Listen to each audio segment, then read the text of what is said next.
Jæja, velkomin í þessa rýni. Í dag ætlum að kafa ofan í ævafornar biblíuskýringar fræðikonunnar Marie Noel Thubbett og við erum að fara að reyna að ráða smá gátu. Hvernig í ósköpunum gat einn staðbundinn atburður sem gerðist fyrir rúmum 2000 árum hrundið af stað algjöru hugarfarsbreytingu sem umbreytti allri heimsbyggðinni. Þetta verður virkilega áhugavert og mun alveg pottþétt gefa okkur nýja sýn á frásagnir sem mörg okkar telja sig þekkja út í æsar. Kíkjum þá beint á þessa heilandu þverstæðu. Pælum aðeins í þessu. Hvernig getur frásögn sem byrjar á því að sjálfur aðalleiðtoginn hreinlega yfirgefur sviðið orðið stærsti hvatinn að rosalegum uppgangi hreyfingarinnar allan heim? Þetta er nákvæmlega stóra spurningi sem liggur til grundvalla þessum fornu textum. Þetta meikar engan sens við fyrstu sýn, það? Og þessi fræga trúboðskipun sýr okkur akkurat hversu mikið í húfi hérna. Hún tekur fókusinn frá þessum pínu litla innilokkaða hópi og sprengir hann út á alveg óendalegan kosmískan mælikvarða. Allt í einu takmarkið orðið allar þjóðir heimsins. Við erum sett ekki lengur að tala eitthvað eitt lítið landsvæði, heldur hreinlega framtíð alls mannkyns. Algjör stefnubreyting. Fyrsti hluti. Dulúð brottfarinnar. Svo textarnir tala 40 daga tímabil þar sem lærisveinarnir voru undirbúnir fyrir þetta risastóra hlutverk sitt. Og þessi tala, 40, hún engin tilviljun sko. Hún speglar mjög djúpt stæð söguleg umbreytingatímabil í fornum ritum eins og til dæmis langa dvöl í eyðimörkinni áður en stóra stundin rennur upp. Þetta í raun táknum þann tíma sem að þarf bara til að melta hlutina, læra og undirbúa sig fyrir eitthvað mun stærra en hægt að ímynda sér. En sjáu þið þetta.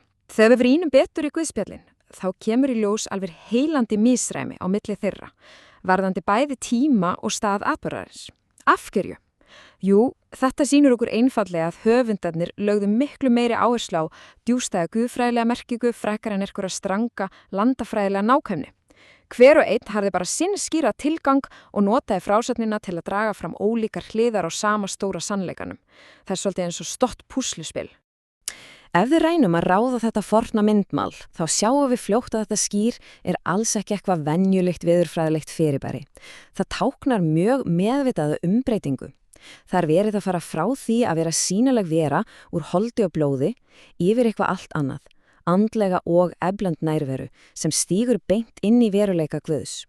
Það táknar rænt fyrir þetta ósýnilega en samt alltumlykjandi vald. Og hér afhjúpast algjörlega stórkostleg bókmenntalega samfella á milli þessara tveggja rita Lúkasar. Sjónarhornið færist nefnilega beint úr miðju gamla sáttmálans í Jerúsalem og teygir sér, hugsa ykkur alla leið til Rómar, sem var náttúrulega sjálf miðja hins tekta heims á þeim tíma. Þetta sýnir okkur svo vel hvernig boðskapurinn voru alltaf hugsa til þess að brjótast út úr sínum upprunalega ramma og fara mun lengra. Næsti hluti nummer 2 heitir einfaldlega Frá Jerúsalem til þjóðafa. Hinn áþreifa netþykning apostolasögunni kemur eiginlega fram í 3 mjög kraftmiklum bylgjum. Hún byrjar þarna í nærumhverfinu í Jerúsalem, stækkar svo út í nærliggjandi héruð og stefnir svo að lokum til allra endumarka jarðarinnar. Þetta svolítið eins og hringir á vatni þegar maður hendir steini. Hvert einasta skref beinlínis undirbúningur fyrir næsta, stærra stök inn í hið óþekkta. Það sem verður svo nýfskerpandi ljóst hér að þessar stóru áætlanir kalla alltaf á alvöru samvinnu mannfólksins. Taufin á milli upphafilega loforðins og endalokana nefnilega algjörlega af ásetráði hugsuð sem tími fyrir okkur til að láta okkur kveða. Hlutverkið alls ekki að setja bara með hendur í skáti og bíða, heldur að vera virkur þáttakandi í að dreifa boðskapnum og móta söguna sáfa. Færum okkur yfir í hluta 3. Þróun konungs. Kíkjum aðeins á áhugaverðan sögulegan vinkil.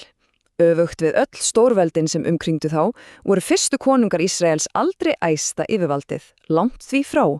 Þeir eru að lúta lögmálinu alveg eins og allir aðrir. Þetta algjörlega einstakt sögulegt aðhald. Þeir voru fyrst og fremst þjónar og spámenninir passuðu alltaf upp á að minna þá rækilega á sínar mannlegu takmarkanir. Ekki beint einveldi sem við sjáum annars staðar, það? Svo, ef við spólum aðeins tilbaka, áður en útlegðin í Babylon átti sér stað, þá var hugafari furðu staðbundið. Fólk starfaði út frá því sem við köllum svæðisbundna engiðistyrkun. Það þýðir einfaldlega að þeirra guð var bara guð þeirra einu þjóðar, ekki einhver algildur drottnar yfir hinum þjóðunum. Þeir töldu bara að aðrar þjóðir hefðu sínar eigin guði. Þetta var sérst mjög afmörkuð lítil heimsmynd.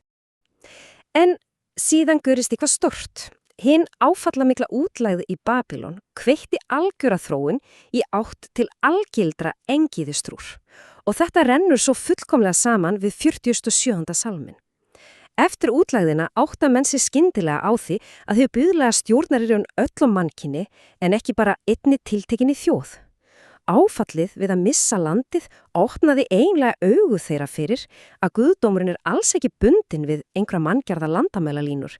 Þetta algjör straumhvörf. Hluti 4 ber titilinn Kosmísk arfleif.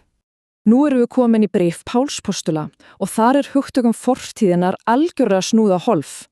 Gamla loforðið einhvern líkamlegan blett á landakortinu, fyrir heiti land, verður núna að loforðu innri andlega upprisu og sameinlega kosmísk örlög. Arfleiðinni hætti að vera eitthvað svæði sem barstir með sverðum og orðina einhverju miklu starra sem býr beinlínis innra með manni. Og þessi fornabæn Páls dregur fram rosalega mikilvægan punkt. Til þess að raunverulega ná utanum þennan leyndardóm þá dugar ekki bara köld og rökrétt hugsun. Það gengur ekki. Það krefst djúpra innri uppljómunar sem beinist að, eins og hann orðar svo fallega, sjónum hjartans. Þetta í raun beinskeitt áskorun að sjá veröldina í alveg glænýju ljósi. Næst síðasti hlutin, hluti 5, hið mikla trúboðsl. Pælum aðeins í hvernig það byrjar allt saman í Matteusarguðspjalli. Sko, ef þetta væri sprotafyrirtæki í dag, þá þætti þetta hrein og klár sturlun að treysta smáum hópi af efablandnum, ósköp venjulegum mönnum frá Galileu fyrir alþjóðlegurari útrás. Það gengur bara þvert á öll viðskiptamódel. Þetta fólk stóð frammi fyrir bæði sögulegum ruglingi og eðlilegum mannlegum ótta en var samt sem áður falið hið stærsta verkefni sem getur. Algjörlega ótrúlegt. Svo þessi skipun að skýra. En það þýði upprunalega bókstaflega að dýfa eða kaffæra fólki ofan í þessa byltingakendu þrenningaformúlu.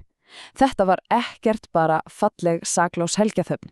Nei, þetta táknaði alveg gríðarlega og meira segja stórhættulega guðfræðilega stefnubreitingu fyrir þessa fyrstu fylgjendur. Þetta krafðist þess hreinlega að þeir stigu alveg endanlega út fyrir öll þægindaram sín. Og þá erum við komin að lokahlutunum hluta 6, loforðið Immanuel.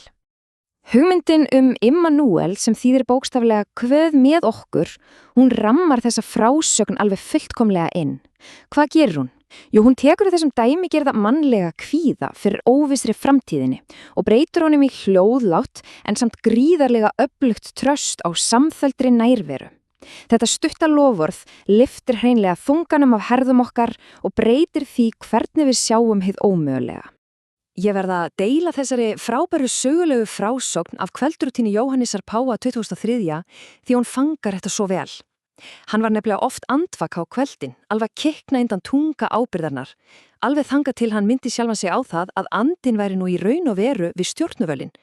Við þá tilhugsun sneri hann sér einfallega við og sofnaði eins og ungbarn.